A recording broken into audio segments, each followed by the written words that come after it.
Ассалаумағалейкум, құрметті көрермендер. Бүгін Алла қаласа сіздермен керемет бір тақырыпта ой өрбітетін боламыз. Сол үшін арнайы бүгін бізде қонақта елімізге белгілі ұстаз Төлеген Талдыбаев ұстазымыз. Ұстаз, қош келдіңіз өнерімізге. Алла қаласа бүгін сізден осы ақыл мен сенім үйлесімі тақырыбында ой өрбітсек дейміз. Керемет. Соған байланысты ұстаз, енді алғашқы сұрақ, қазіргі кезде енді лозунгтар бар ғой, білесіз.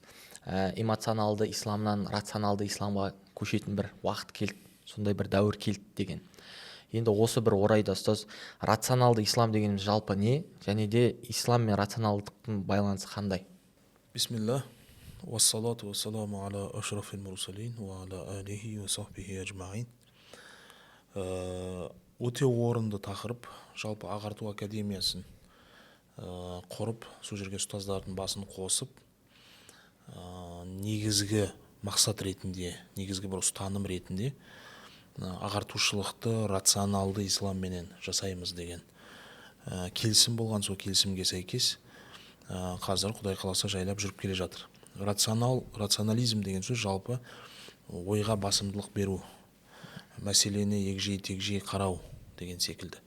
Мысалға, бір нәрсенің анық-қанығына жету деген секілді. Тек эмоционалды тұрғыда емес, осы кезге шейін біздің қоғамда эмоционалды ислам өте қатты дамыды. Яғни ислам ол бір ислам ғой, бірақ біз соның эмоция тұсын ғана алдық. Айқайлап айтқан адамдардың уағызы, аянышты қылып айтқан адамдардың уағызы деген сияқты эмоцияны өте көп. Мен түсінемін, бұл жерде просмотр көп болуы мүмкін, адамдардың жүрегіне әсер ету көбірек болуы мүмкін, басқа болуы мүмкін. Бірақ тек осы бағытта кете беру бұл қиыншылық қалып келеді. Қазір оның алғашқы зардаптарын біз шегіп жатырмыз. Көбінесе қарапайым халық бұл нәрседен шаршаған. Оның үстіне мен отбасына байланысты кейде семинарлар өткізем, жеке кездесулер өткізем, адамдардың сұранысы болады. Осы мәселеде мен аят хадистермен ол адамдарға, егер сұрақтарына тек сонымен жалаң жауап берсем, адамдарда мындай түсінік бар: аят хадис бұл уағыз деген сөз. Бұны тыңдау керек, тек біздің ішімізге әсер етеді, болды, сыртымызға дым қатысы жоқ деген сияқты. Отбасы бір-бірінен кешірім сұрау, столдың басына қайта отыру, мәселені қайта талқылау, бір-біріне қарай қадам баса алу, қателіктерді мойындау, және өзінің қателіктерін сезіну арқылы болашаққа дұрыс жоспарлар жасау деген секілді мәселелерге келген кезде аят хадистер оқысақ, осы аят хадистердің төңірегінде түсіндірсек, адамдар керемет айттыңыз дейді да, болды. Басқа ешқандай бірақ әрекетке көшпейді. Тіпті намаз оқитын кісілердің өзінде осындай. Бұл тенденция өте жоғары, байқап келе жатырмыз соңғы кезде. Сол үшін мен ол жерде аят хадистердің сыртында тағы да қоғамда болып жатқан жағдайларды айтуым керек, жаңа психологтардың тұжырымдарын айтуым керек, осы отбасына байланысты зерттелген зерттеулерді айтуым керек, бастан өткен тәжірибелерді айтуым керек, ер адамның ойлау жүйесі, әйел адам ойлау жүйесі деген сияқты нәрселерді қатар алып келіп, ең соңында аятпен қорытындыласаң, бұл нәрсе адамға өтімдірек. Бірінші эмоциясын оятып алып дейсіз. Адам қадам жасауға бастайды. Адам әрекеттерге бастайды. Өзінің қателіктерін ойлана бастайды. Кеткеннен кейін сансыз сауалдар мазалайды, оны қайта-қайта сұрайды, ананы сұрайды, мынаны сұрайды. Егер тек қана аят хадистің төңірегінде жалаң айтсаң, уағыз тыңдап үйреніп қалған халық сияқты, оны уағыз ретінде тыңдап алады да, бірақ бір нақты қадамдарға баруға әрекеттер жасамай жатады. Бұл тенденция, бұл мен өзім ойымнан шығарып жатқан нәрсе емес. Өйткені біз осы дін адамымыз ғой, діннің айналасында басқа мамандығымыз жоқ. Осы семинарларды бастап жатқан кезде де мен тек қана сол діннің төңірегінде, ахуал шахсияның ішінен, фықта неке талақ, ерлі зайыптардың арасында жауапкершілігі, Құранның аяттар, отбасын берік ұстау үшін Құраннан 10 қағида деген сияқты осы нәрселермен бастадым. Сол кезден мына бағытқа қарай қалай өттім. Қазір тек аяттардың төңірегінде емес, керісінше ғылыми зерттеулерден, түрлі өте қоғамның ортасында қоғамның көптеген мәселелерін шешкен, мысалға 15 миллион, 20 миллион тиражбен сатылған Европада керемет кітаптар бар. Ішін қарап шықтым. Бізде Европа деген кезде түсінігіміз андай ғой, ішінде исламға қайшы нәрсе айтылады деген сияқты. Ішінде қайшы еш нәрсе жоқ исламға. Керісінше сол хадистерімізді ғылыми теориялық бағытта жасап берген. Мысалы отбасын берік ұстау үшін 7 принцип деген сияқты. Пайғамбарымыз саллаллаху алейхи вассалам ерлі зайыптылардың арасындағы бір-бірінің жауапкершілігі деген тақырыптың ішінде тұрған принциптер бар. Оны мыналар өмірлік зерттеулерменен жасап көрсеткен. Мысалы ойлау жүйе деген тақырыбына сәйкес. Жайлап осыған қарай жаймен өтіп келе жатырмыз. Рационализм деген сөз кез келген нәрсені тұжырымға алып келу. Енді ұстаз осы тұста мысалы жаңа сіз айтып отырсыз ғой, бастапқы уақытта мен отбасы туралы семинарлар өткізген кезде осы аят хадистерді айтсам адамдар дұрыс қабылдамады. Одан кейін мен зерттеу жұмыстарын жүргіздім. Европалық ғалымдар осының барлық зайырлы дейтін ілімдердің барлығын зерттеп біліп, содан кейін осы бір екі ортада микс шығарғаннан кейін халықтың қабылдауы әдемі деп. Осы бір тұста исламда жаңа ақылмен іздену дейтін дүние бар. Мысалы ләалләкум ятафаккарун деген сияқты дүниелер.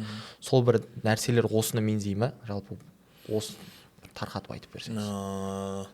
Қайрат ұстаздың керемет мынандай бір сөзі бар. Бақытты болуымыз үшін немесе өмірде сәтті өмір сүруіміз үшін және ақыретте құтылуымыз үшін Алла тағала бізге үлкен 2 кітап берген дейді. Бір кітап емес. Негізі 2 кітап дейді. Негізі 2 кітап берген. Біріншісі түсініп тұрмыз, бұл Құран кәрім. Біріншісі Құран, екіншісі әлем дейді. Әлем өз алдына бөлек бір кітап. Сол себептен біз әлемнен көп нәрселерді үйренеміз. Оның ішінде Құранда ол детально бүкіл нәрсе жазыла бермеуі мүмкін.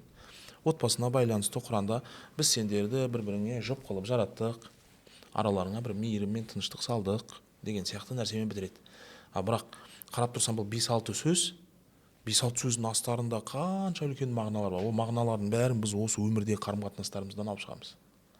Мысалы муадда, екі жақтың бір-бірі қарсылықты жақсы көруі деген бір ілтипат қойды қараларыңызға. Бұл бізде қоғамда болып жатқан сезім ғой өмірде. Бұл сезім екі жақты болған кезде ғана адамдардың бақытты болатыны. Сезім бір жақты болғанда екінші жақ болмаған кезде ол нәрсенің болмайтындығы туралы Құранда Алла айтып тұр. Сол себептен адамдарға айтамыз, бәленшеге үйлен дегенге барып үйлене салу дұрыс емес ол. Сен өзіңнің ішінде бір сезім болмаса, 10 жерден керемет адам болса да, уақыт өте келе кейде мынандай да жағдай болады. Бір адам бір қыздың жағдайын айтады да, ана кісіге өте аянышты болып көрініп алады да, бұл эмпатиямен оған қамқор болып үйленіп алады. Бірақ ол қамқорлық бітеді бір уақытта.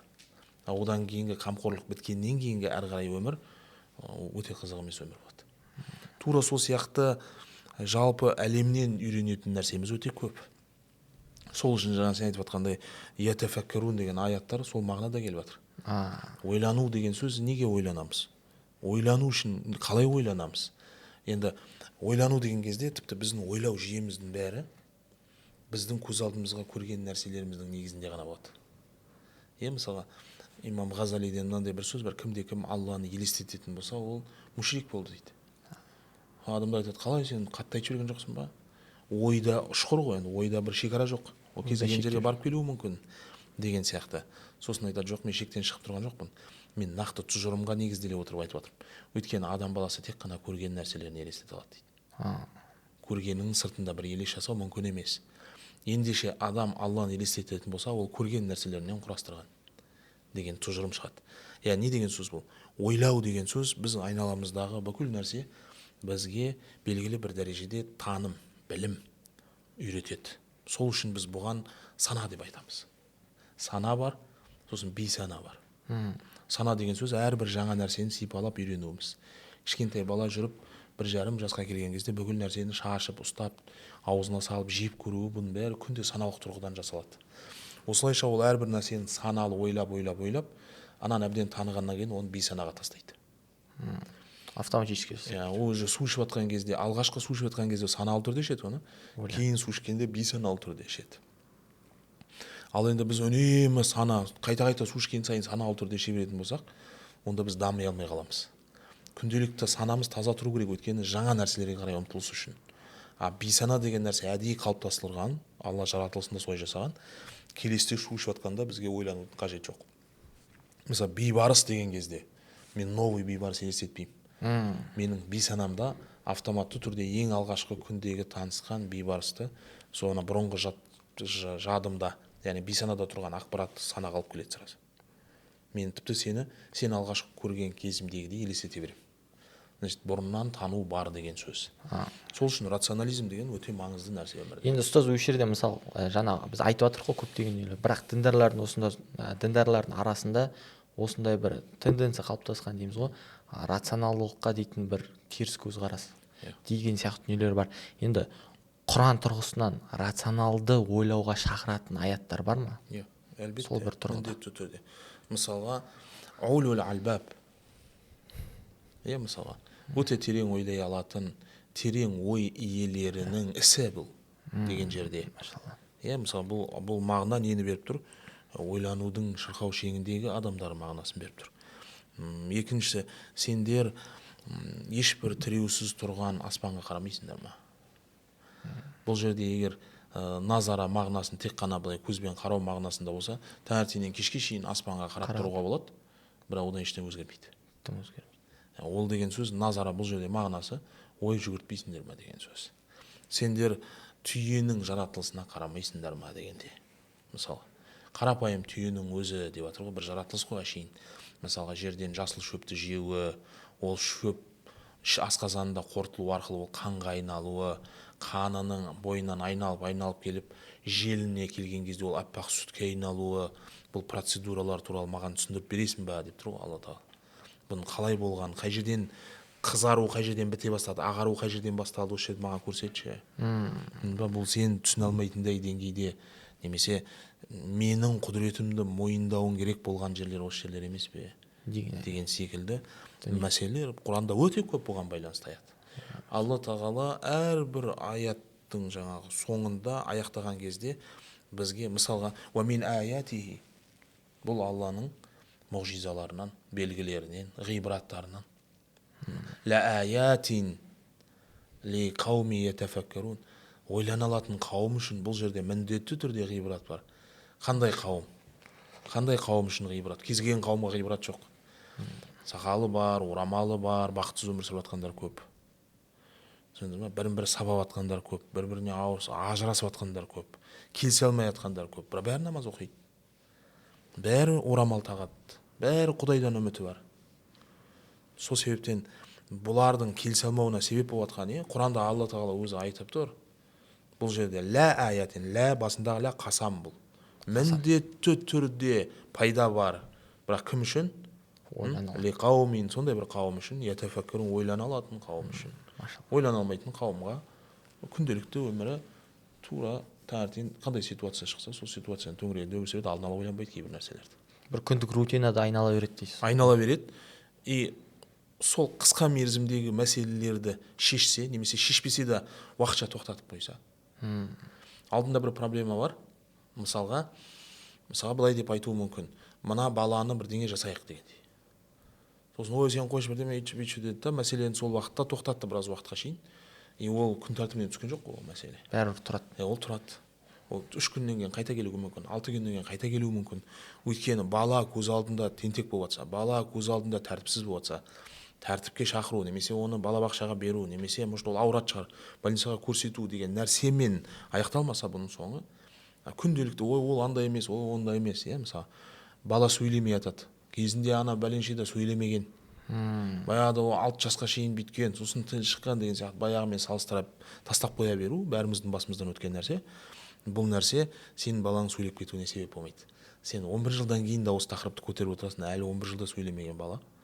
Сен 20 жылда бала әлі сөйлемеген, сен әлі айтып жатасың, баяғыда кім 30-да сөйлеген, анау 50-де сөйлеген секілді. Мәселені уақытылы шешіп отыру деген. Сол себептен бұл ойлану деген сөз үлкен нығмет қой, Алланың нығметі. Неге біз басқа жаратылыстардан абзалдандық? Немен абзалдандық? Ойлана алуымызбен. Ендеше адам үшін ең үлкен нығмет ол біздің қолымыздың бар емес, көзіміздің бар екені емес, мұрнымыздың, аузымыздың, аяғымыздың бар екені емес ол. Біздің ойлана алатындығымыз. Өйткені мұрын итте де бар. Сонымен автолог. Ауыз қойда да бар. Бәрінде де бар. Бізді аналардан ерекшелеп тұрған нәрсе тек қана рационализм, ойлану жүйесі. Ал енді ойлануды кез келген мәселені алдын ала ойлауға болады. Кез келген мәселені болып жатқан жағдайда мезетте ойлануға болады. Кез келген мәселені өткеннен кейін ойлануға болады. Алдын ала ойлану деген сөз белгілі бір нәрседегі жоспар құру деген сөз. Жоспарды кәдімгі реттеп, сол жоспар бойынша жүру арқылы жеңіл, ыңғайлы қол жеткізу. Бұл алдын ала. Нақты ойлану деген сөз кейде кейбір мәселелерде шешім. Алдыңнан көлік шықты, алдын ала ойлана алмайсың сен. Алдынан тосыннан көлік шықты, оңға солға бұрылуды кішкентай бір доли секундтың ішінде ойланып үлгеру керексің. Мына жаққа кетсем былай болады, мына жаққа кетсем былай болады. Сенің қолыңда бұл нәрсе. Ал өткен нәрсені ойлау деген нәрсе бар. Өткен нәрсені ойлау не үшін керек? Алға қарай дұрыс қадам жасау үшін өткен қателіктердің бәрін көре алуың. Өткеніңді көре алуың деген о да көмектеспейді. Өткеніңді еске түсіруі мүмкін, болсамыз ойнап күлуің мүмкін. Бірақ өткенімде қандай қателіктер жасадым, сол қателіктер арқылы қазір қандай зардап шегіп жүрмін. Өткенімде қандай дұрыс шешімдер жасадым, соның нәтижесінде қалай өсіп жатырмын деген күйде артыңа қарай алсаң, ол пайдалы. Значит, енді бұл жерде сіздің айтып отырғаныңыз ұстаз, ойдың да түрі бар. Мысалы, тікелей ойлау бар, буквалистік тұрғыда деген сияқты дүние бар. Енді қазіргі кезде білеміз, сондай бір дүние бар. Буквалистер өте көп. Қоғамда, діндар қоғамында да болсын. Енді осы бір тұрғыда исламда сын тұрғысынан ойлануға рұқсат бере ме ислам? Критический мышление дейді ғой. Әлбетте. Тіпті мынандай бір нәрсе бар, иә. Біздің алхамдулилля дінімізде жарх уа таъдил деген арнайы бір ғылым бар. Қарап отырсаңыз. Бұл жерде нағыз сол критиктер тұрады. Бұл біздің фықх саламызда да бар, бұл біздің сенім саламызда да бар. Өзі осы ислам ғылымының ішінде, бұл қарапайым халық туралы айтып жатқан жоқпыз. Өзі ғалымдардың бір әлемі бар. Ғалымдардың әлемінің ішінде өзі Алла тағала табиғатында жаратқан өзі орманның санитарлары сияқты ислам ғылымының санитарлары болады. Тәнбих деген нәрсемен айналысады бұлар. Мысалға, Ибн Қайюмды айтсақ болады заманында деген сияқты. Мысалы, Алладан қорқыңдар деген нәрселермен кітаптар жазып отырады. Сендер мынаны бүйтіңдер. Мына жерде мына бір адамды кейде алып ортаға салып талау мүмкін. Оның бүкіл кемшіліктерін бәрін айтып, сынға ол өз ішінен өздерін өздері жұтып, өздерін өзі шайнап, өздерін өздері тазартып отырады. Кейбір адамдар бар, ол адамдарды ерекше көтеруі мүмкін. Кәдімгідей шынында бір адамда қабілет болса, сол қабілетіне жараса, жан жақтан мысалы мәнақиптер, қаншама имам Маликтің үстіне жазылған мәнақиптер бар. Имам Малик несімен ерекшеленген? Бүкіл нәрсені ақты ақ, қараны қара деумен. Абу Ханифаға жазылған мәнақиптер бар. Абу Ханифа немен ерекшеленген? Қадалған жерінен қан алумен. Имам Маликтің өзінің сөзі бар. Мешіттің ішіне кіріп айтады, егер Абу Ханифа келіп, мына пайғамбарымыз саллаллаху алейхи вассалам мешітінде тұрған діңгектердің бәрін алтын десе қазір сендерге, ол соны дәлелдейді деген. Сендер шығасыңдар да, мә біздің мешіттегі діңгектер алтын екен ғой деп жүресіңдер. На самом деле ағаш ол. Ода сондай бір қабілет бар деген. Имам Малик немен мықты? Заманындағы ешбір фитналарға араласпауымен. Сонымен мықты. Кітабының басында қарасаң, тәрәжимдерін оқыған кезде сол нәрсемен ерекшеленеді. Бар нәрсені бар, жоқ нәрсені жоқ деу. Мысырдан келген бәленше сұрақтың ішінде 9-ына ғана жауап беріп қалған лә әдри, мен білмеймін ол нәрсені деуі. Хақ деп. Мен білмеймін деуінің өзі, бәріміз айтамыз білмеймін деп. Бірақ имам Малик білмеймін дегенде оның дәрежесін көтеріп жібереді. Біз білмеймін десек, адамдар білмейді екен, кетіп қалады. Оның ілімінің деңгейін көрсетеді. Имам Малик білмеймін десе, білмеймін деген сөз имам Маликке басқаша тәсір етеді. Адамдар ол білді деген сияқты. Ғалымдар бұған байланысты тұжырымдама айтады, имам Маликтің білмеймін деп жазуына себеп болған екі фактор болуы мүмкін. Бірінші фактор, ол үлкен ғалым, ол сұрақтардың жауабын білмеуі мүмкін емес дейді. Бірінші топ ғалымдар. Ол жерде не деді? Бұл Мысырдан келген сұрақ, ішінде мұттафақун алейх мәселелеріне жауап берді да, мұхталафун фих мәселелерін барлығын жергілікті Мысырдың халқы, Мысырдың ғалымдар жауап берсін. Мен бұл сұрақтарға жауап беруім үшін мен ол жерге баруым керек болып тұр. Ситуацияның бәрін көруім керек болып тұр. Менде де баруға мүмкіншілік жоқ, себептен жергіліктілерге қалсын деп айтты дейді. Бұл бірінші тұжырым. Екінші тұжырым, ғалымдар айтты, адам баласы бүкіл нәрсені білуі мүмкін емес деді. Бүкіл нәрсенің бәрін бір адам білуі мүмкін ба? Мүмкін емес. Сол себептен білмеймін деген нормальный нәрсе. Білмеймін деген сөзді 4 имам айтқан. Тек қана имам Малик айтпаған. Табиғи құбылыс. Білмеймін деген нәрсені ан хулафа арба 4 үлкен халифаның аузынан да шыққан. Мен білмеймін деген сөз. Мен білмеймін сөз деген сөзді анни расулиллахи саллаллаху алейхи вассалам. Пайғамбарымыз саллаллаху алейхи кейбір мәселелерді мен білмеймін деп адриді. Тіпті адамзатты былай қойғанның өзінде мен білмеймін деген сөзді айн Джабраил алейхиссалату вассалам, Джабраил алейхиссалам да айтқан. Періштеде. Мен білмеймін деген нәрсе. Мен білмеймін деген нәрсені айтуға ұялмау керек дейді. Керісінше адамдарға да үйретеді дейді. Сенің алдыңа келіп сен сұрақ қойғанда бір адам білмеймін деп тұрса, о туралы былай ойла дейді. Иманына берік адам екен. Қарсысында тұрған адамды ойлай алатын адам екен. Солай ма? Енді ғалым болғасын вокруг да около бірдеңе қылып жауап беруге мүмкіншілігі бар ғой оның. Примерно келтір. Иә, примерно келтір. Бірақ оны жасамай тұр ғой. Неге? Сені жүгірткісі келмей тұр бостан босқа. Одан да белгілі білетін жақсырақ адам бар екенін біліп тұр. Сол үшін мен бұл жерде білмеймін, ана кісіден барсаң дөп түсесің деген мағына шығады бұл жерде дейді. Түсіндіңіз бе? Сол себептен қоғамды ойлайды екен, діні қуатты екен деген сияқты нәрседе ойлайды дейді кез келген адам, мен білмеймін деген адамды. Алланың алдында илля дәрежесі көтеріледі. Осы екеуміз отырмыз, Ардақ бізге сұрақ қояды. Негізі сұрақ маған келді. Бірақ мен ол сұраққа білмей жатырмын, ол сұрақтың жауабын. Мен білмей жатқан кезде, бірақ білмеймін деп айта алмай жатырмын. Мен білмей жатқан кезде сен жауап берсең сол сұраққа. Сен жауап берсең, садақа берген ретінде сен сауабыңды аласың. Мен бұл сұраққа білмегенім үшін өз-өзімді ұстап қалу маған оңай нәрсе емес қой бұл да. Иә. Мен өз-өзімді ұстап, бетім қызарып, өзім шыдап тұрғаным үшін сенің жауап бергенде алған сауабымды Алла маған да береді. Өйткені жаңағыдай вокруг да около бір нәрсе айтпағаным үшін. Адамды басқа бір жолға, ұзақ жолмен жүруге шаршатып жібермегенім үшін. Сол себептен ойлау деген, сыни ойлау деген нәрсе бізде болған. Жаңағы хадис ғалымдарын зерттеген, аңдыған керек болса, түнімен түнде үйінде свет жана ма, тахаджуд намаздарын оқи ма, оқымай ма деген сияқты. Адамдардың бәрінен сұрастырған бәленше туралы не, тіпті оң жағына түкірген адамнан алмаған. Әрбір сөзін аңдыған. Міндетті түрде. Критиканың көкесі осы жерде. Соның арқасында біз қазір бүкіл әлемге біздің дініміз, біздің хадистеріміз, біздің аяттарымыз ешбір мұрты бұзылмаған, осы кезге шейін еш өзгермеген деп уверен айтып тұрғанымыз, оны біз өзгертпегендігіміз үшін емес. Ана жерде біреулер бірін-бірі аңдып, қызыл кеңірдек болып, осы кезге шейін осыған таласып, тыртысып, жыртысып осыған шейін бүкіл хадистің бәрі әбден зерттелгенге шейін еңбек еткен атақты Ахмад ибн Хамбал деген сияқты үлкен ғалымдар өткен. Хақ дінге қызмет еткен адамдардың арқасында дейсіз ғой. Машалла ұстаз. Енді мындай бір дүние бар ұстаз. Мысалы енді айтып жатыр ғой, қазір қоғамда дәстүрлі түсінік бар ислам тұрғысында. Мысалы дін дегеніміз мынау деген. Кейбір адамдар тіпті дінді консервативті сондай бір дүние ретінде көреді. Мысалы ескілікке бастайтын, жаңағы біреулерге дінді айтсаң, қолында құманы бар, басында сәлдесі бар адам елестейді. Бірақ біз қазіргі кезде мындай бір түсінік алып келіп жатыр, енді рационалды ислам заманның әрбір этаптарына қарай жауап береді. Дін заманмен бірге жетіле береді. Осы бір дүниені әкеліп жатыр. Енді осы бір екі дүниенің ортасында айырмашылық қандай? Кейде мынандай нәрсе айтады, сенім деген ол жаңағы діннен өте көп нәрсені талап етесіңдер сендер деген сияқты ұстаздардың кейбір көзқарастары бар осында. Мен мынаны айтқым келеді негізі, асылында мынаны айтқым келеді. Қай уақытта дін мен ғылым бір тарапта болғанда, біз бүкіл әлемге өнер, өнеге, мәдениет, бүкіл әлем өркениет дініне айналды сол кезде. Исламның алтын ғасыры сияқты. Ғасыры. Иә. Бүкіл осы дәуірде біз бүкіл әлемге былайша айтқанда ақыл ой, байтул хикма, даналық үйін ұстап тұрған кезде бүкіл әлем тіпті шығыс тану деген Европа ілім жасап шығарды. Әлі күнге дейін оқытылады. Біз қазір батыстану деген ілім жасау керек болып тұр бізге.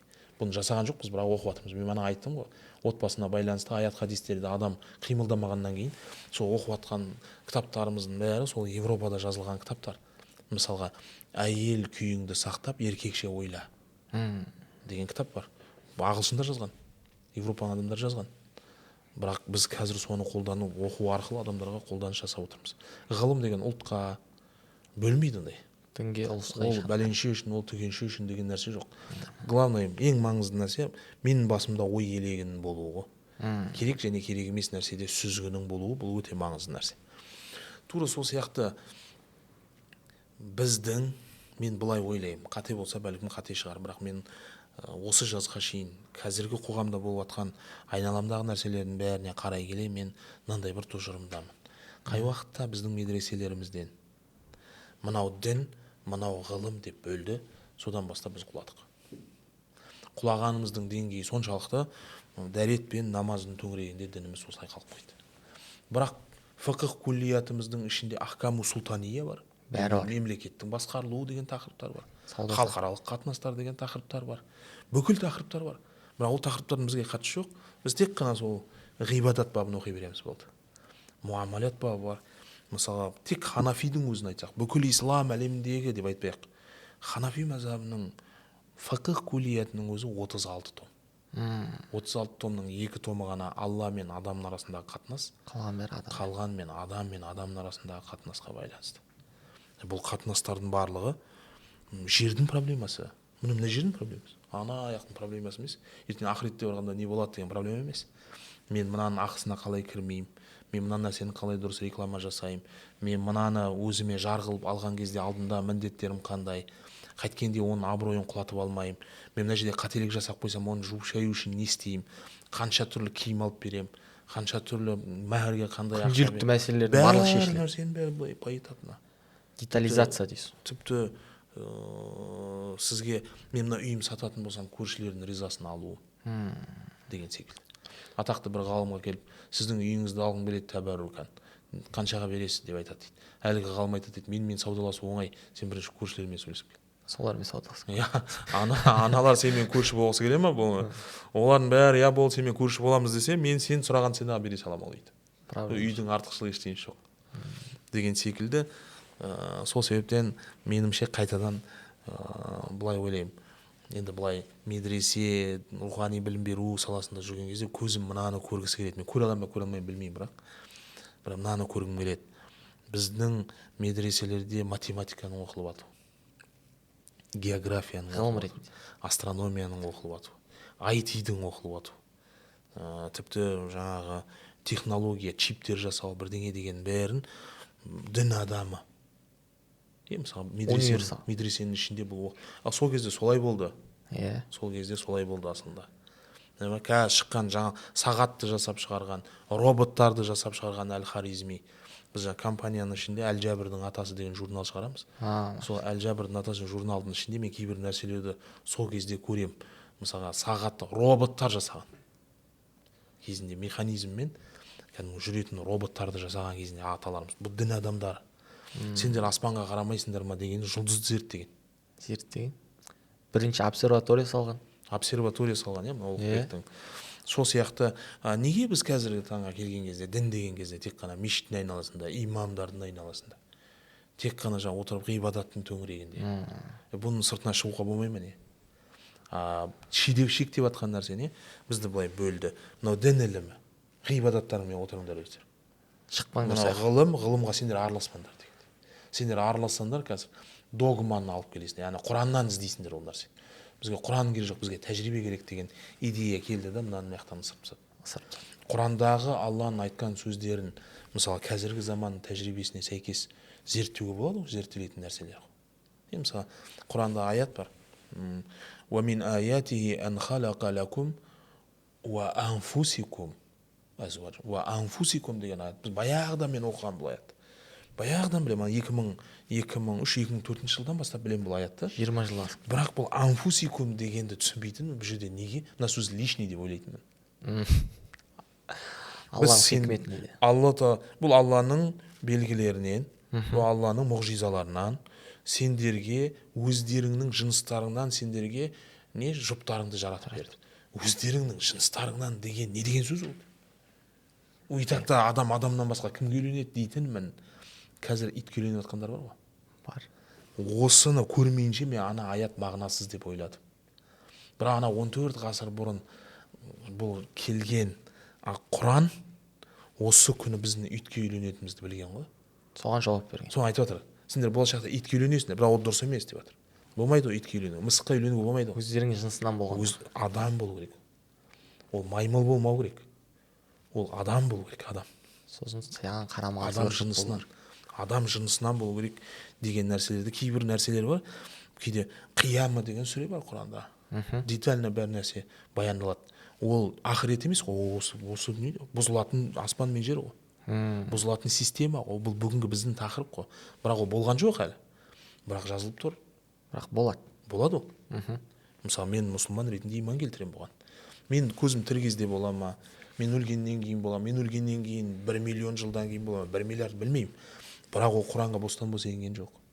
Құранның уникальності сода ғой. Маған онда қазірше ойлану керек, ол қалай болады, мен бола қалған кезде қандай болады ситуациям, жағдайым, әрбір болып жатқан табиғи құбылыстың бәрін мен қияма деп айта аламын ба, немесе менің қияметім мен өлгеннен кейін бастала ма деген сияқты адамда саналы түрде бұл нәрселердің бәрі бәлкім зерттелу керек шығар. Қияма деген сүре мына ядроның жарылуымен байланысты, тұздар арқылы, судың еруі арқылы бүкіл жер шарын су басу деген сияқты бірақ қазіргі ғылымның жетіп тұрған жетістігі су менен ядроның бір-біріне прикосновениесі деп тұр ғой. Жердің беткі қабаттары жұқарады, ол тем более мұхиттың астында болып жатқан нәрсе. Ана жерге су тисе, ана отқа, ана жерде бір ерекше не дейді жаңағы, бір сәйкессіздік пайда болады. Сол сәйкессіздіктен бұл нәрсе болады. Примерно уақыттарын, жылдарын қазір есептеп айтып жатқандар да бар. Бұл дұрыс емес деп айта алмаймыз. Болжам жасалды. Иә, конечно. Иә, мен бір несінен оқығам, мысалы жаңағы галактиканың кеңеюі тоқтамай деген сияқты дүние магниттік полялардың өзгеруіне алып келеді, және де осы кезде жердің магниттік полюсі ауысқанда ол кейін қарай айналады. Мысалы күннің батыстан шығуы деген сияқты дүниелер. Яғни факт то, что бұл болатын нәрселер Құранда алдын ала айтылған. Мысалы қияма деген нәрсе болады. Ол болған кезде мысалға таулардың жүн сияқты түтілуі деген сияқты. Бұл нәрселердің бәрін детально былай айтқан. Ол не себептен түтіледі, қай уақытта түтіледі, қандай жағдай не әсер етеді деген нәрселердің бәрі ол бізге тасталған нәрсе. Ойланбайсыңдар ма? Ендеше, может, оны ұзарту да біздің қолымызда шығар. Может, табиғатқа дұрыс қарауымыз керек шығар. Может, біз жаңа баюымыз керек, кете береміз ба не? Баяғыда 10 соммен нормально күн көретін едік. Қазір 1 миллион болмаса күн көрмейтін дәрежеге келдік қой. Ол 1 миллион кете берсе қанша миллионға шейін. Ол соншалықты көп ақша табу үшін қаншама энергия құртуымыз керек. Қашанға шейін ол энергияны құрта аламыз? Қашанға дейін жетеді? Қай жерге шейін болады ол? Бір күн жарылып атылып кетпейміз ба біз? Басымыз көтере алмай қалмай ма? Жүйке жүйеміз тез тозып кетпей ма? Өміріміз қысқарып кетпей ма? Немесе көбірек нәрсе табамыз деп бәленбай мың жерді қаза беріп мүлдем бәрін жоғалтамыз ба? Вообще бізге сол энергияны алу үшін міндетті түрде сол жерді қазу керек па? Ол энергияны, может, жерді қазбай-ақ басқа бір нәрседен алуға болады шығар, қайдан миың? Ойлану осы жерде жердің бәрін қазып тастап, сосын оны сөйтсем, суды жандырып жатыр қазір. Су жанады. Газ плиталар жасап жатыр. Ана суды алады да, жаңағы ішіне шүберекті батырады да, спешкімен жағады, ана жанбайды кәдімгі шүберек, су. Сосын алады да, судан шыққан ауамен мына жерге газ жағып қояды. Су жанып тұр. Неге білмедік біз бұны? Біз жердің бәрін тестік қой, жерден газ алу үшін, жағу үшін. Жердің бәрін қаздық қой, жерден көмір алу үшін. Сөйтсек, просто су жана ма екен не? Жанса неге соны қолданбадық баяғыдан бері? Күннен сөйтсе энергия алуға болады екен. Қазір керек жоқ екен, анау мұнай үшін төбелес бітті. Қазір жаңа приоритет қойып жатыр, енді литий үшін төбелесеміз деген сияқты. Өйткені күннен алатын энергияны сақтап тұратын бізге бір депо керек. Сақтап тұратын депо оны литий екен. Енді литий үшін төбелесу, тағы да жер қазуға тура келіп тұр деген сияқты ғой. Сондықтан мына нәрселердің бәрін шексіз ойлау процесі тоқтамайды. Біз 10 жерден ойлау деген дұрыс емес, анау бүйтпей, ойлау дұрыс емес деген адам тәртін тұрып ойланады ғой өзі. Өзі байқамайды просто. Өзі оған мән бере бермейді. Алла разы болсын ұстаз. Енді манадан бері айтып жатыр ғой, негізі рационалды тұрғыда дінді қабылдау, дінге иман ету. Негізі бұл негізі діннің өзінде де бар, мысалы ақидада имандар бөлінеді, тақлиди, тақиқи деген сияқты имандар. Енді осы бір тұрғыда дінді рационалды қабылдау адамның иманына қаншалықты бір әсер береді? Мощный әсер етеді. Мощный. Кәдімгідей ерекше әсер етеді. Мен түсініп тұрмын сен сұрағың төркін. Көп ойлап жаңағы атеист болып кетпейміз ба? Ондай да. Көп шектен шығып кәпір болып кетпейміз ба? Соның шекарасы деген сияқты. Енді мен мысалға Әл-Фараби сияқты, имам Ғазали сияқты, мысалға имам Матруди сияқты әлі ойлау деңгейге жеткен жоқпыз біз. Мысалға Матрудидің ойлау деңгейін алайық, сосын мен ойлау деңгейімді алайық, ананыкін 100 десек, менікі 2 шығар. Сондықтан қорықпай ойлансаң болады, әлі Матрудидің деңгейіне шейін, ол кәпір болған жоқ. Соған дейін ойлана берсе болады. Бұл жерде ойлау деген нәрсенің шекарасы емес, ойда шекара болмайды. Бұл жерде ойлаудың услубы, немесе усулі дейміз ба, қалай айтамыз, ойлаудың да өзінің методологиясын жасау керек, дұрыс ойлау шығатын нәтижесінде. әдіснамасын келтіру. Кез келген нәрсені былай безала беріп ойлай беретін болсаң, миың атала болады.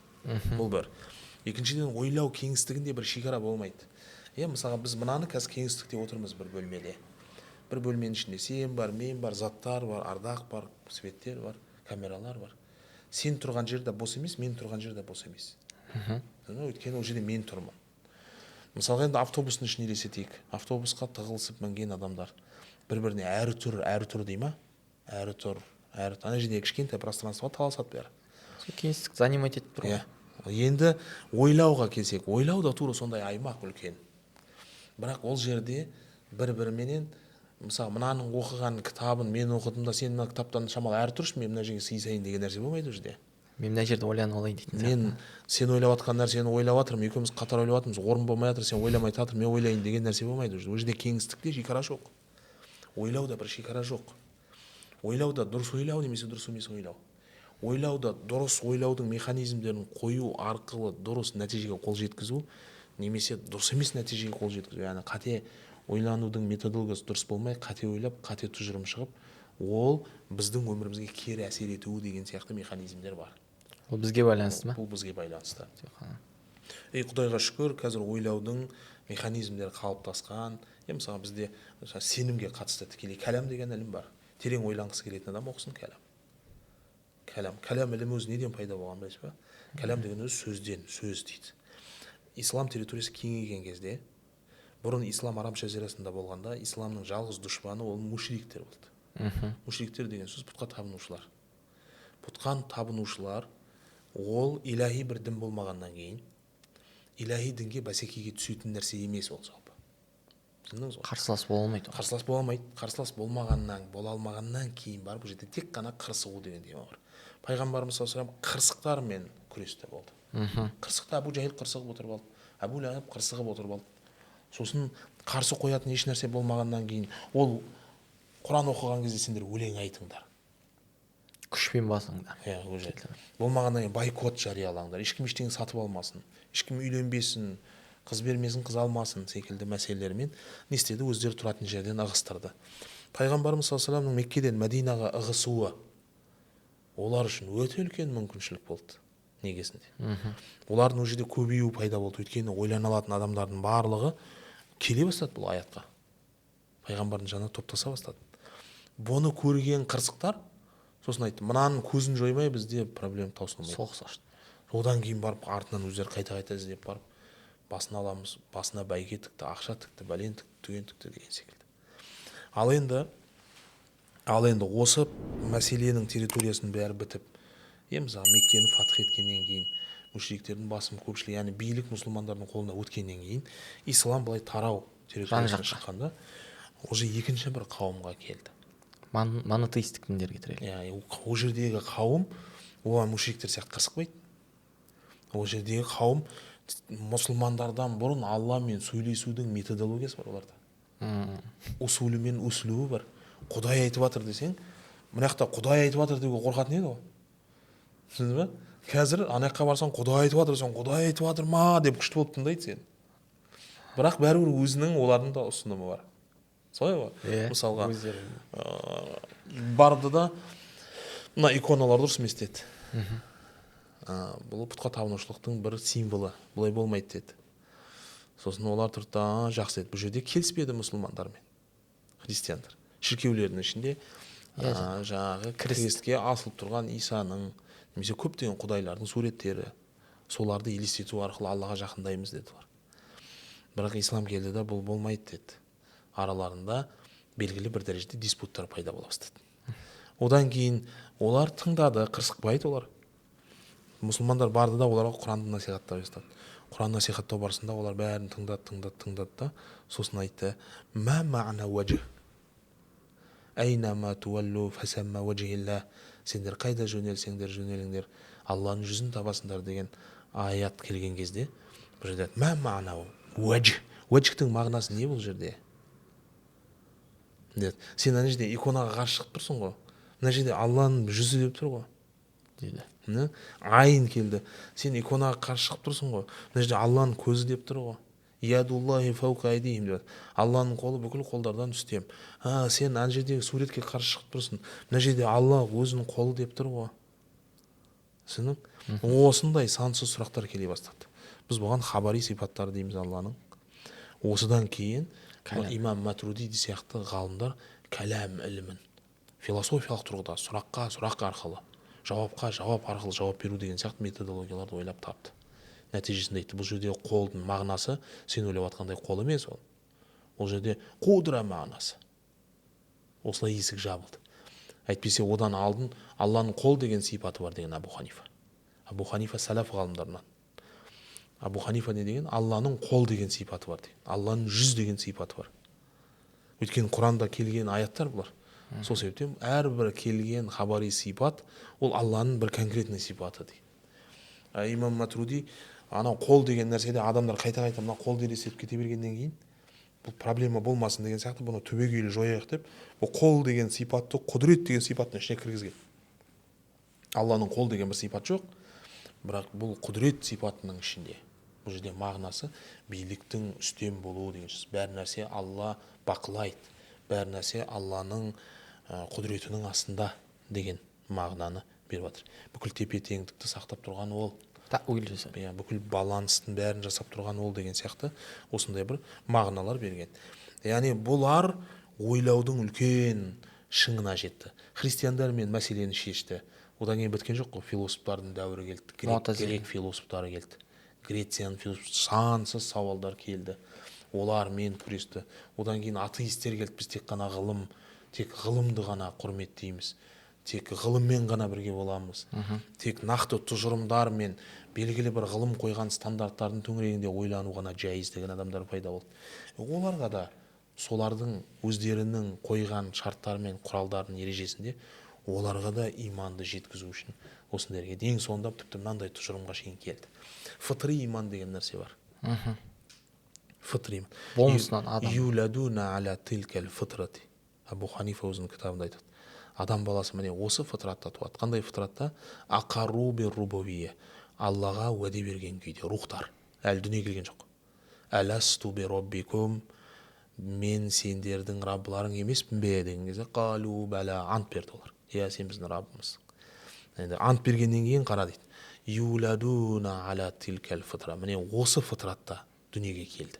Яғни дүниеге келген әрбір пенде, әрбір адам Аллаға уәде берген күйде келіп тұр дейді. Ұстаз, жаңағы жерде айттыңыз ғой, мысалы Абу Ханифа келгенше, мысалы кәләм ілімі болғанша қолды қол деген, мысалы ятты қол деген сипат берді, уәжхті жүз деген сипат берді. Енді осы жерде бір ашықта жүрсеңіз, потому что енді қазіргі кезде жатын ағым өкілдері осы бір дүниені айтады. Ане көрдің, Абу Ханифа мысалы ятты қол деп айтты. Енді ол ятты сипат ретінде айтты. Алла тағалаға біз бекіттік, ят дейтін сипат барын, бірақ нақ бір адамның қолы. Дене мүше емес, ол дене мүше емес. Осы бір. Алла физика емес. Жисім ретінде емес. Жалпы Абу Ханифаның өзінің сипаттарды баяндап жатқан кезде өзі Алла тағала бір шей, бір нәрсе, бірақ ләкәл әшияй заттар сияқты емес дейді. Алла бір зат, бірақ зат сен ойлағандай заттар сияқты емес. Енді анандай бір түсініксіз сөз, ол зат сияқты емес деген не деген сөз? Ол зат па зат емес па деген сияқты. Бұл сұрақтың келетінін білді да одан кейін ашықтады. Ол Алла тағала ол мынандай дейді. Ол Алла бір дене емес. Жисім емес. Физикалық тұрғыда бір дене. Арабшасын айтпай жатырмын, адамдарға түсініксіз болмасын. Бір физикалық тұрғыда бір дене емес. Мынау менің қолым бір физикалық дене. Алла физикалық дене емес деді. Алла бір не дейді жаңа, өздігінен тұра алатын мынандай бір зат емес. Түсіндің ба? Мысалға мен өздігімнен тұра алатын бір затпын. Қазір мына ауаның ішінде мен тұрған жер бос емес. Қияму бин нәфсихи, өздігімнен тұра аламын. Түсіндің ба? Ауада бір жаңағы ұзындығым бар, енім бар, биіктігім бар. Бір тұратын зат емес. Алып тарапым бар. Иә. Алла тағала керісінше өздігінен тұра алмайтын, тек қана бір нәрсенің үстінде тұратын зат та емес. Мысалға қара, қабырға ақ. Бірақ ақ деген нәрсені маған көрсет десең, ақтың өзін көрсете алмайсың. Ақты потолоктан, төбеден ғана көрсетесің. Төбе ақ дейсің. мен саған айтуым мүмкін, мен төбені сұрап тұрған жоқ, маған ақты көрсетші десе, ақтың өзін көрсете алмайсың сен. ақ бір нәрсеге байланып тұру керек. Иә, өздігінен тұра алмайды, бір нәрсенің үстінде тұрады тек қана.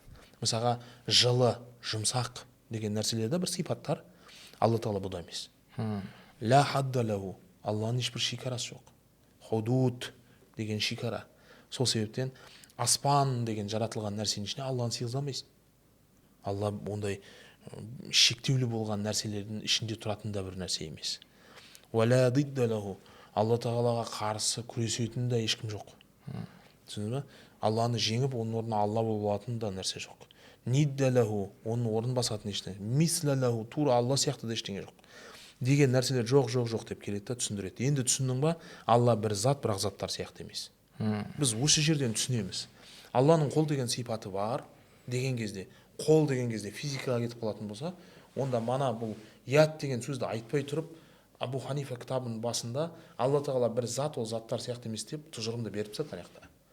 Анаяқтан бастап оқып жатсаң, алланың қол деген сипаты бар деген кезде сен мына қолды елестетпейсің, өйткені анаяқта тұжырым беріліп кетті ғой.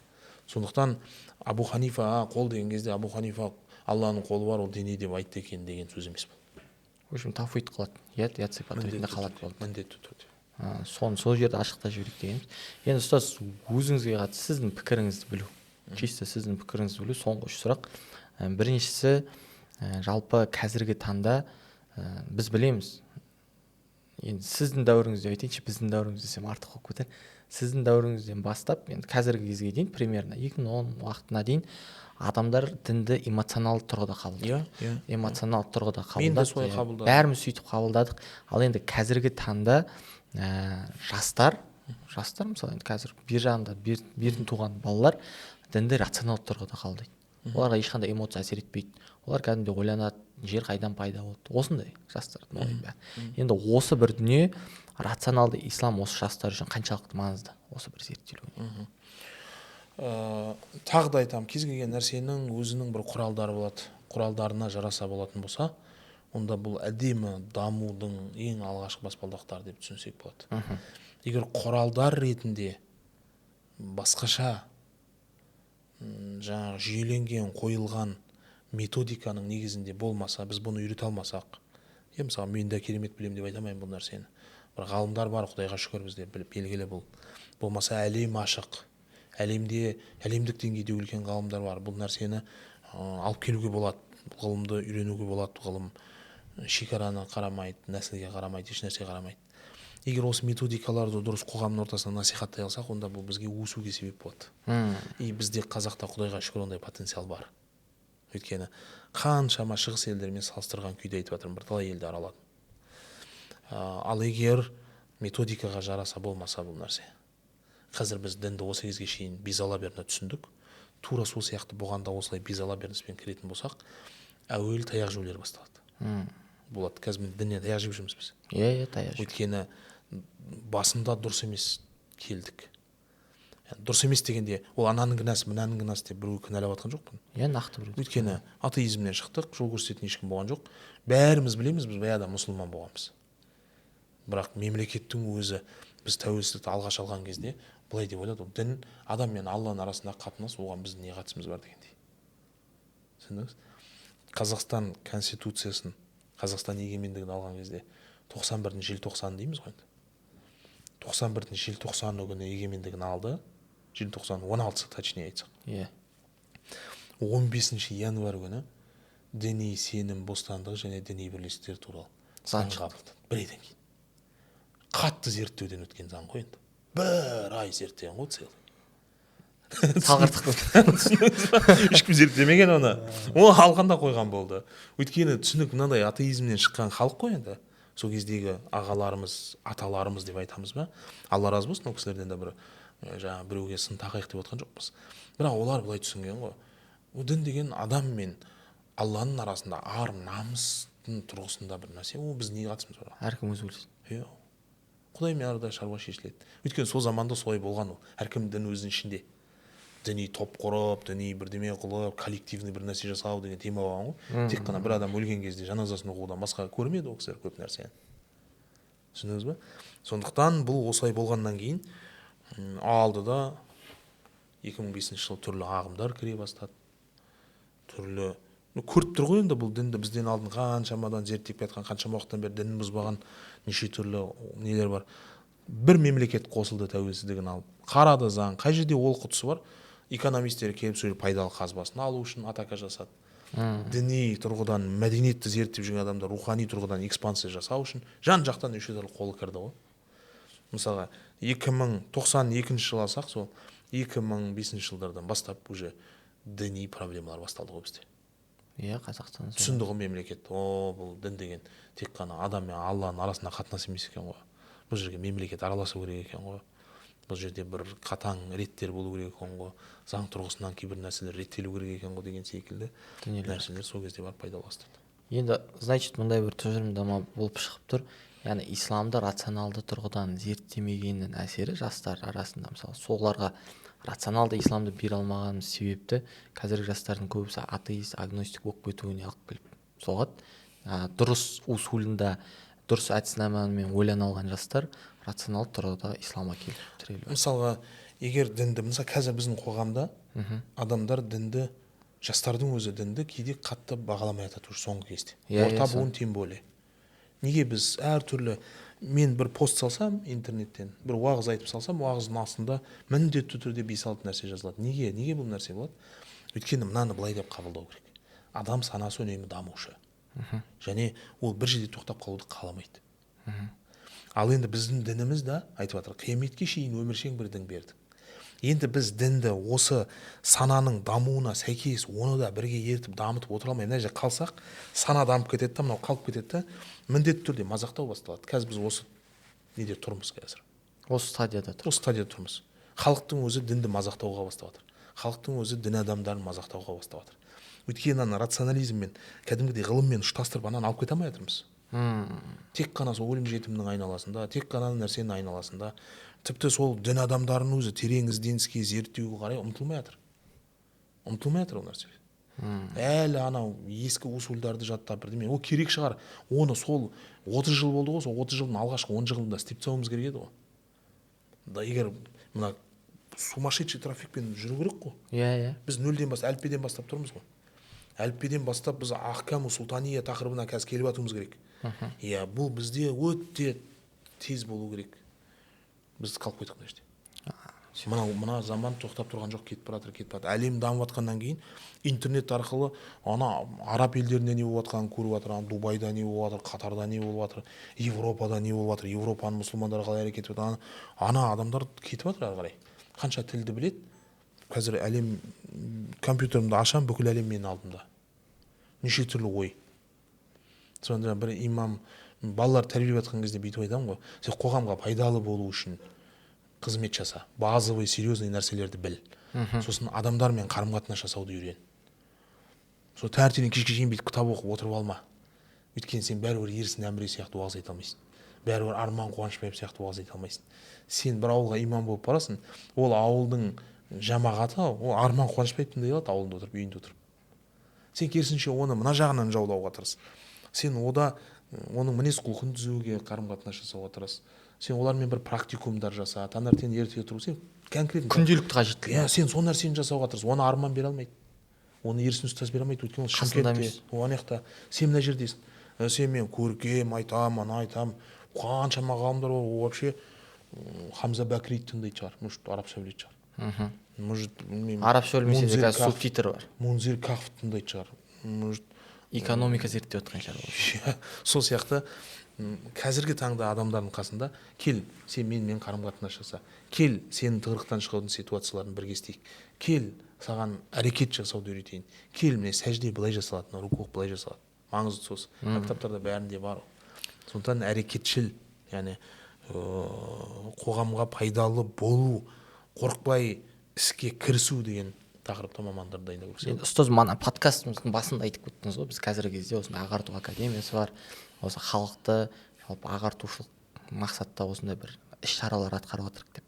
Енді бұның барлығы рационалды исламның қалыптасуының бір бастамасы ғой. Енді осы бір тұста бір ғана мысал айтсаңыз, өзіңіздің өміріңізден сіз де эмоционалды исламды қабылдағансыз, өз уақытында осылай бір дін жолына келгенсіз, қай бір тұста осы рационалды ислам қандай бір рационалды дәлел сізге бір түрткі болды осы бір бағытқа өзгеру? мынандай жағдай ғой, мынандай жағдай. Бір жағдай келтірсек. Жалпы мынандай ғой, мен өзім медреседе оқыдым, медресенің ішкі тәртіптерін білем.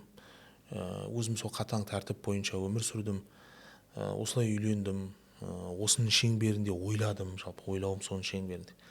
Сосын өзім көрген нәрсені жасадым да, мен де бір медреселер құра бастадым. Оның ішіне қатаң тәртіптер қоя бастадым. Соның салдарынан, енді медресе деген сөз бізде білесіз ғой, есіктен кіресің, 1 жылдан кейін шығасың. Болды. Есіктен кіресің, 3 жылдан кейін шығасың. 3 жылдың ішінде сенің әлеммен қоғаммен еркін ойлауыңа мүмкіншілік жоқ. Иә. Сен үшін ойлап қойған жоқ бәрі нәрсе. Тура осы нәрсемен жасап, осы нәрселерді әрекеттерді жасап келдім. Одан кейін балаларымыз біздің дайындық бөлімдерімізді бітірді, Нұр-Мүбаракқа оқуға түсті. Сосын сол Нұр-Мүбаракта оқып жүрген жерінде қиыншылықтар туындады да, маған сол Алматыға көшуге тура келді. Мен сол жерге бардым да сол жерден жатақхана құрдық.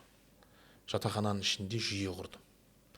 Басымызда сол баяғы қатып қалған жүйе бойынша сондай жүйе құрып тастадым. Қайтадан. Сол жүйені сол жерде жасай алмау маған рационалды ойлауға себеп болды. Ол ана медресе сияқты емес. Таңертең ол бала ұйқыдан тұрады, жуынып алып сабаққа кетеді университетке. Ол постоянно сыртпен байланыста. Қоғаммен. Мен оны былай қылып ұстағым келеді. Іштен шығармай. Сырттан келгеннен кейін сразу мына очкиді киіп ал деймін, ол кие алмайды ол. Күн жаққа жүрген сыртта жүрісі, автобуста адамдары, қарым-қатынасы, әрбір кішкентай бір әрекет қатаң жаза, кішкентай бір әрекет жазалау. Мен жазалаудан шаршап кеттім. Мен былай ойландым да айттым, мен что-то мына әрекетім дұрыс емес, былай шамалдан кейін бәрі қашып кетеді менің қасымнан. Осыған қадам жасау үшін мен мына жерде басымдағы стереотиптердің жандарын сындыру керек болды. Шешу керек болды. Амал жоқ. Сол үшін оқи бастадым. Жаңа бір принциптер қабылдай бастадым. Сол үшін қалай ол баланы университетінде оқып, мына жерге қатаң тәртіп жасамай-ақ, ол өздігінен осы жерге келгенді жақсы көретін бір ситуация, атмосфера қалай қалыптастыра аламын деген. Бұл жерде бәлкім ақшалық мұқтаждық болуы мүмкін, тәрбиелік мұқтаждық болуы мүмкін, біліми мұқтаждық болуы мүмкін, инновациялық мұқтаждық болуы мүмкін, рациональный мұқтаждық болуы мүмкін.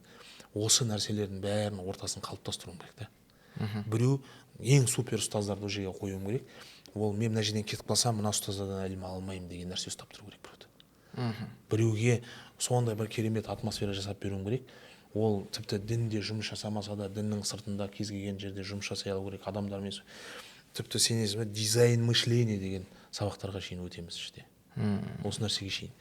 Ішінде продакшн, ішінде жаңағы диджитал, ішінде маркетинг, менеджмент, продажа, кітап оқу, жаңағы бизнесті жүйелеу деген сияқты әлеуметтік желілердің алгоритмдері, ютубтың продвижениесі деген сияқты бүгінгі таңда жастар неге қызығады? Сол нәрсенің жүйелі ең жақсы деген. Тіпті мен осы қазірден бастап киноға сценарий жазатын адамдардан сценарий оқып жатырмыз қазір. Осы сценарий деген қандай ғылым, ол қалай оқылады, басы бар, соңы бар, қалай бір ақылындағы дүниеден экранда бір керемет шедевр жасайды. Қиын нәрсе. Бірақ 30-40 бала оқиды, ішінен бір екеуі соған машықтануы мүмкін, содан құнды дүниелер жасап шығаруы мүмкін деген сияқты. Осыған ұстайтын адамдарды осы нәрсемен ұстадық. Кейбір адамда жағдай жоқ болуы мүмкін, стипендия жоқ, мүмкіншілік жоқ, ол жерден кете алмайды. Ана жерде тегін тамақ бар, тегін жататын жері бар. Сол үшін келіп жүруі мүмкін. Кейбір адамдарға орта маңызды. Сондай бір орта, олар потенциалы жоғары, интеллектуальный мощный, рухани тұрғыдан дұрыс, сатпайды, дінін түсінеді, бәрі намаз оқиды. Көп сыртта жүрген адамдарға осындай орта талап етеді. Осындай орта жоқ оларда. Жетіспейді сол орта. Өзі бірде намаз оқиды, бірде оқымайды, бірде андай оқып қалады, бірде мындай оқып қалады деген сияқты нәрселерді. Бұл сол орта кейбір адамды ұстап тұруы мүмкін. Сол себептен әр түрлі, әр кәлләда болып жатқан нәрселердің ішіне кішкентай бір нәрсені ұстау арқылы ана жерге өте көп нәрселерді үюмен сол ортаны қазір ұстап қалу деген түсін. Анам бәріне ойлау үшін не керек? Значит, мындай стереотиптерді бұзамыз ғой біз. Рационалдылық эмоциялар тұншықтыру арқылы жүзеге асады дейтін дүние емес. Рационалдылық эмоцияларды басқару арқылы, EQ дейді ғой енді. Эмоцияларды басқару арқылы. Бір нәрсені қарсы шыға берсең, қыса берсең, белгілі бір уақыт ұстап тұруың мүмкін. Тұншықтыра берсең, кейіннен серпіледі ол бәрібір. бәрібір серпіледі. Кейіннен серпіледі. и нәтижесінде қазіргі таңда түрлі сынға ұшырап жатқан бағыттардың бәрі осы тек тұншығудың деңгейінде. Адам шаршайды бұдан. Ұстаз, қорытынды сұрақ. Иншалла сізді шаршатып жібермейік. Мына қорытынды сұрақ, жалпы сіздің ойыңызша қазіргі енді қалай деп жатырмын, іргетасы қаланып келе жатқан осы еліміздегі рационалды ислам болашақта жалпы қандай бағытқа қарай дамиды? Енді Аллаху алам, мен былай дамиды, былай сіздің анализіңіз ғой, субъективті айта пікіріңіз. алмаймын, бірақ әзірше меніңше қатты керемет дами қоймайды. Өйткені бетбұрыс өте аз. Біз де жаңа рационалды ислам деген кезде жақсы, бірақ шын мәнінде мен рациональный адам ба, өзі рациональный ойлай алып жатырмын ба, иә мен қалаймын сол нәрсені, бірақ анауынан түбегейлі шыға алдым ба, немесе оның формалары қалай болады, қай жерге шейін рациональный ойлаймыз, шектен шығып кетпейміз ба, оның механизмдері қалай болады деген сияқты. Өмірде өзі екі нәрсе болады ғой, біреуі нарық талап еткен нәрсе бойынша жүресің, екіншісі нарықты өзің талап еткен нәрсеге қарай алып келесің деген сияқты. Сол меніңше біз біріншісі қазір мына этаптамыз ғой, біз қоғам неден жиіркеніп тұрса, қоғам неге қарай ұмтылып тұрса, сол қоғамға бір нәрсе беру арқылы бұл әрдайым сәтті шығады деген нәтиже жоқ бұл жерде. А мына жерде екінші нәрсе болуы мүмкін, бұл енді біраз уақыттан кейін болады.